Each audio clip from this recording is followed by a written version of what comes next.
Olá, o tema do meu grupo é a Ilíada e os integrantes do meu grupo e seus respectivos temas são: Ana Clara Corrêa vai ficar com a importância dos mitos, eu, Marcos Augusto Cavalcante, irei ficar com Ilíada, a partir da história, Matheus Eleutério, introdução e contexto histórico, Guilherme Queiroz, conclusão. Esse seminário iremos falar sobre a Ilíada. Esse nome é um aportuguesamento do grego Ílio, que significa Troia. Ilíada é uma epopeia que tem como autor Homero, um poeta que os gregos diziam ser cego, mas pouco se sabe sobre ele. A obra retrata a Guerra de Troia, que perdurou 10 anos, mas narra especialmente os últimos 51 dias do 10º ano do conflito. A origem de Ilíada é contestável, mas teoricamente aconteceu no século VIII, que compreendeu do ano 1300 a.C. ao ano 1201 a.C. Segundo estudos feitos por arqueólogos no século XIX e XX, Troia se encontrava nas redondezas do Istambul, na Turquia. Por se tratar de um tema extenso, é dito que levou 400 anos para que as histórias de Troia fossem escritas nos livros de Ilíada e Odisseia. No trabalho, falamos do poema clássico da Ilíada e as problemáticas que o envolvem. Alguns questionamentos podem ser levantados, como: a Ilíada é ou não um mito? Qual é a importância do mito? Homero existiu mesmo ou serviu como símbolo?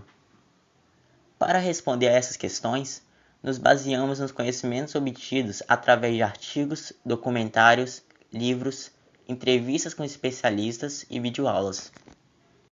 Em Ilíada não há muitas informações sobre o contexto geral da época, e por não haver muitos vestígios sobre esta, então nós abordamos os elementos do período homérico para retratar a sociedade, o contexto geral daquela época. No início do período homérico na Grécia Antiga, havia um sistema gentílico, ou seja, divisão em gêneros.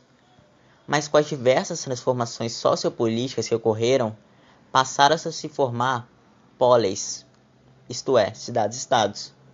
Essas são estruturas independentes, cada uma com seu monarca e com organização própria, e assim era composta a sociedade durante a Guerra de Troia.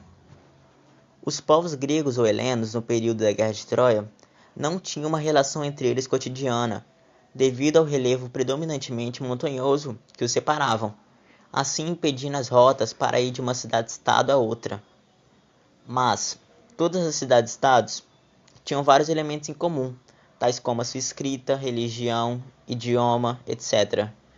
Tudo isso, somado às obras que relatavam a história dos gregos de maneira escrita, Ilíada e Odisseia, por exemplo, fez com que eles passassem a ter uma identificação única dos povos. Ilíada, eu não vou dar foco na estrutura do texto, mas sim na sua história. O livro possivelmente foi escrito por Homero, há muitas dúvidas nisto. O poema, por causa da tradição oral, há muitas repetições, e vocês podem ver, tem 15.693 versos, e é organizado em 24 cantos, e é uma epopeia. Contextualização. A Ilíada inicia no 9º ano da Guerra de Troia, e ela se trata de alguns eventos ocorridos em um pequeno período dentro do conflito. Então, ela não quer dar foco na Guerra de Troia em si, mas sim na ira de Aquiles e em sua cólera. E Homero escreveu a Ilíada para pessoas familiarizadas com os mitos gregos. Então ele não conta como surgiu, a Ilíada não conta como surgiu esse conflito e nem como ele terminou. Começou a Guerra de Troia e o que aconteceu antes do que está narrado na Ilíada. Houve o casamento de Peleu. Peleu era um homem velho e ele ia se casar com uma ninfa imortal. E eles viriam a ser pais de Aquiles. E nesse casamento uma deusa não foi convidada. Essa deusa era Eris. E ela ficou muito irritada por não ter sido convidada, e decidiu semear a discórdia, e atirou uma maçã entre as convidadas com a inscrição para a mais bela. 3 deusas reclamaram a Deus, a Juno, Afrodite e Minerva, querendo a opinião deles sobre quem era mais bonita, quem era mais bela. Zeus não quis decidir e delegou a Paris o julgamento. Paris era um pastor. Paris era um pastor, né? Mas ele era filho de Príamo, o rei de Troia, e filho de Écuba. Écuba, a mãe dele, ela sonhou que ele arruinaria o reino de Troia. Portanto, ela chamou um guardião de seus rebanhos para matar a criança. Porém, ele não teve coragem de cometer tal ato e decidiu criá-lo, e por isso que ele tem esse lado de pastor. E ele era reconhecido pela sua beleza e pela sua capacidade de avaliar as rezas da manada com acerto e sabedoria. Por isso que Zeus chamou para julgar. E cada deus estava oferecendo um presente para ele, para influenciá-lo na escolha para a mais bela. A Juno ofereceu poder e riqueza, Minerva, glória e fama, e Afrodite, a mais bela das esposas. Então, escolheu Afrodite, e Afrodite elegeu Helena para a mulher mais bela, para a esposa mais bela, né? Porém, Helena era esposa de Menelau, e Menelau era o rei de Esparta. Isso que dá início ao conflito. Menelau, obviamente, ficou muito irritado e ofendido e apelou aos seus irmãos, que eram líderes em toda a Grécia, para resgatar Helena.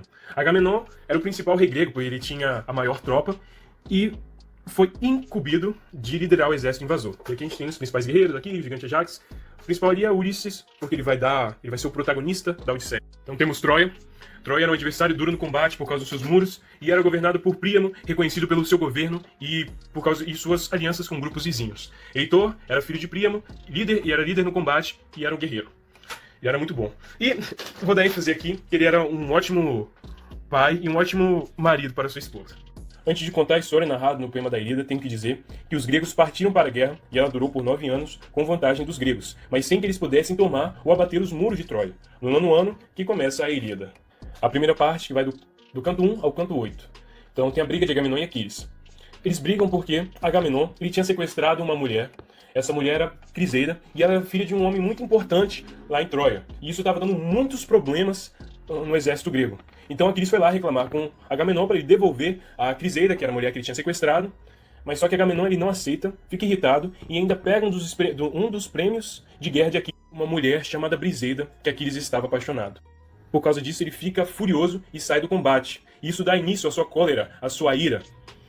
E dá início também à profecia de que os gregos sofreriam derrotas consecutivas até que o herói Aquiles retornasse às lutas, sob pedido dos líderes da Grécia. Conforme a profecia, tem uma vitória dos troianos. A segunda parte é o canto na embaixada, porque Agamenon, ele já prevendo a derrota, ele ordena que alguns guerreiros peçam ajuda a Aquiles para ele retornar ao combate. Porém, Aquiles ainda está profundamente irritado e ainda não retorna. Patroclo era um grande amigo de Aquiles. Eles tinham muita intimidade, eles eram muito próximos. E Patroclo, vendo essas vitórias consecutivas dos troianos, pede a armadura de Aquiles, e Aquiles permite. Porém, Aquiles fala que é para o Patroclo só espantar os troianos e não persegui-los. E Patroclo faz exatamente o contrário, ele persegue os troianos. E durante essa perseguição, o deus Apolo o atinge e o Heitor o mata. E ambos os lados brigam pelo corpo de Patroclo, pois o corpo do guerreiro era um grande prêmio para diminuir a moral do exército ao qual ele pertencia. E também o exército grego queria o corpo de Patroclo para honrá-lo. Aquiles entra em desespero ao saber da notícia e fica profundamente triste. Então ele sai do navio e salva o corpo de Patroclo, que vinha sendo carregado pelos aliados e perseguido pelos inimigos.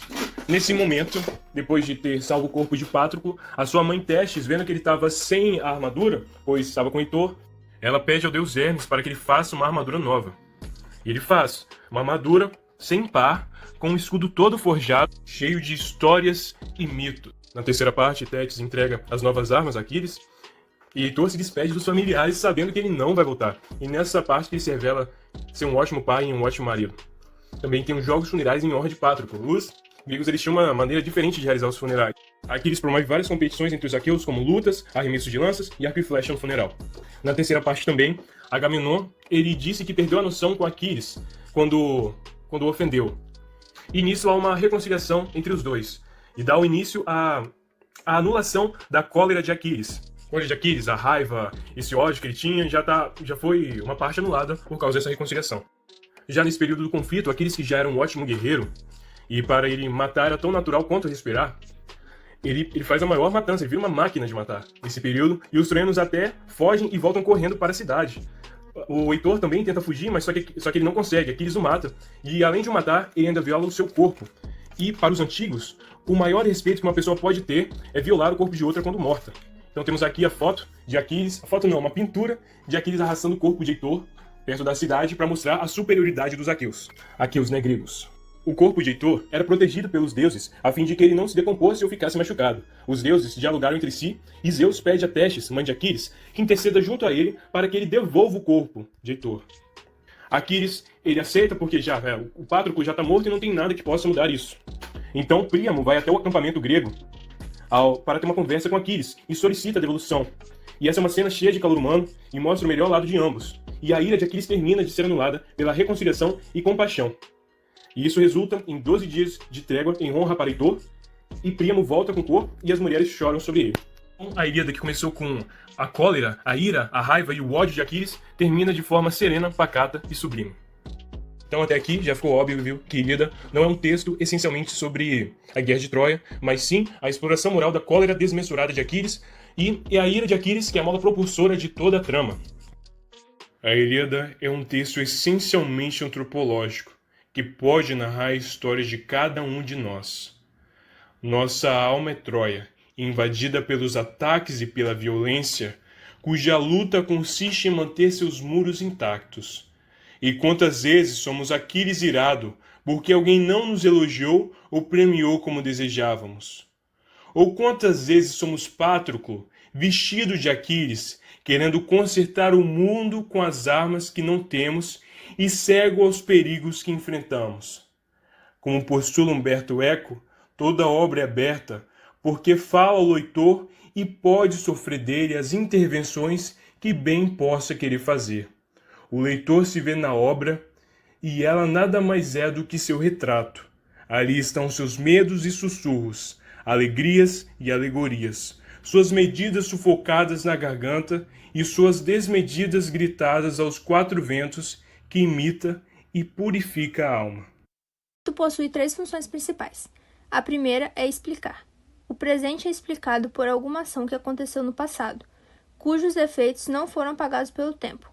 Como, por exemplo, uma constelação existe porque há muitos anos crianças fugitivas e famintas morreram na floresta, mas uma deusa levou-as para o céu e transformou-as em estrelas. A segunda função é organizar. O mito organiza as relações sociais, de modo a legitimar e determinar um sistema complexo de permissões e proibições. Na constituição da cultura, o mito contribui para o desenvolvimento individual e coletivo. As ações estruturantes existentes nessas narrativas possuem a capacidade de gerarem padrões de comportamento que garantam a evolução psicossocial, infundindo socialmente referências de um padrão mais adequado de comportamento, como, por exemplo, um herói mitológico, que possui a função de reportar o indivíduo para o comportamento adequado, introduzindo ou corrigindo o indivíduo na perspectiva de sua totalidade. Considera-se assim o mito como um modelo, possibilitando ao indivíduo rever seus comportamentos, de certa forma não apropriados, e remodelar suas posturas. O mito de Édipo existe em várias sociedades e tem a função de garantir a proibição do incesto, por exemplo. O castigo destinado a quem não obedece às regras funciona como intimidação e garante a manutenção do mito. A terceira função é compensar. O mito conta algo que aconteceu e não é mais possível de acontecer, mas que serve tanto para compensar os humanos por alguma perda, como para garantir-lhes que esse erro foi corrigido no presente, oferecendo uma visão estabilizada da natureza e do meio que a cerca. Assim, o pensamento mítico envolve e relaciona elementos diversos, fazendo com que eles ajam entre si. Depois, ele organiza a realidade, dando um sentido metafórico às coisas, aos fatos. Em terceiro plano, ele cria relações entre os seres humanos e naturais, mantendo vínculos secretos que necessitam ser desvendados. O mito nos ajuda a se acomodar no meio em que vivemos. A Ilíada. Neste belo poema de Homero, acompanhamos o desenvolvimento da épica batalha que ocorreu entre diversos heróis e deuses, que no caso foi a Guerra de Troia. Esta guerra foi uma das mais famosas e comentadas de sua época, registrada pelo poeta Homero, que com suas palavras deu vida ao conto. A narrativa situa-se no suposto 10º e último ano da Guerra de Troia, uma guerra em que lutaram gregos e troianos, batalha essa que tinha como objetivo vingar Helena, esposa de Menelau, rei de Esparta, que havia sido sequestrada. O poema nos apresenta nomes muito famosos da mitologia grega, como os heróis Aquiles, Heitor, Paris e Diomedes, e também seres míticos como Zeus, Hefesto, Hermes, Atena e muitas outras divindades. Porém, seu desenvolvimento é bem diferente do que estamos acostumados, e às vezes ele é um pouco criticado por alguns leitores. De longe, a mensagem mais importante que o poema nos mostra é a de humanização, trazendo à tona o real sentimento humano, sendo ele na tristeza, no ódio ou na empatia. O tema foi dividido entre cada integrante, onde cada um teve como principal objetivo focar e finalizar sua parte. Diferente do que parece, o trabalho foi bem produtivo e organizado, tendo cada área muito bem explorada por cada participante que se empenhou muito em seu trabalho. Foi muito importante ter esse envolvimento, algo que realmente ajudou a todos nós a alcançar nosso objetivo, que foi o tema Ilíada. Vimos também que o mito é muito importante para o desenvolvimento histórico. Ele pode parecer algo bobo para nós hoje em dia, mas já foi algo muito comentado e teve sua grande importância e contribuição para o desenvolvimento de muitos povos da antiguidade. Esta parte é abordada muito mais a fundo no tópico A Importância dos Mitos.